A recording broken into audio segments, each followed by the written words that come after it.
शेवगेडांग येथे आमदार हिरामन खोसकर यांच्या शुभ हस्ते सामाजिक सभागृहाचे उद्घाटन।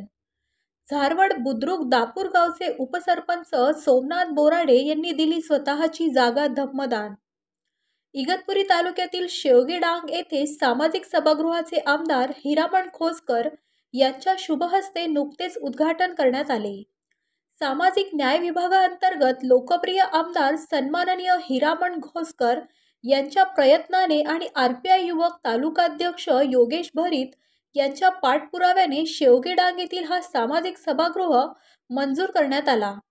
हा सभागृह बांधण्यासाठी सामाजिक कार्यकर्ते तथा धारवड बुद्रुक दापुरे गावचे उपसरपंच सोमनाथ बोराडे यांच्या वतीने धम्मदान म्हणून स्वतःची जागा देण्यात आली।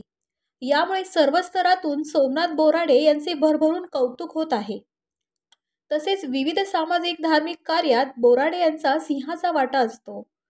दरम्यान यावेळी प्रमुख मान्यवर ग्रामविकास अधिकारी नीता कोळी, ग्रामपंचायत सदस्य संघटनेचे तालुका अध्यक्ष अनिल उनवणे, बौद्ध समाज बहुउद्देशीय संस्थेचे अध्यक्ष विजयराज चंद्रमोरे, उपाध्यक्ष रवींद्र पवार, घोटीचे माजी सरपंच मदन रूपवते, श्रमजीवी संघटनेचे जिल्हा सरचिटणीस संजय शिंदे, टाकेगावचे माजी सरपंच मच्छिंद्र दोंदे, माजी ग्रामपंचायत सदस्य चंद्रकांत सोनवणे, राहुल जगताप, अतिश पंडित, कुंडलिक बोराडे आदी मान्यवर तसेच पंकज भरीत, दशरथ गांगुर्डे, अनिल भरीत, रोहिदास भरीत, योगेश भरीत, सतीश भरीत, सोमा भवारी, बाळासाहेब भरीत, सागर दिवेकर, लहू पवार, अजय काळे, विजय मोंढे, संदीप चव्हाण आदी शेवगेडांग ग्रामस्थ मोठ्या संख्येने उपस्थित होते।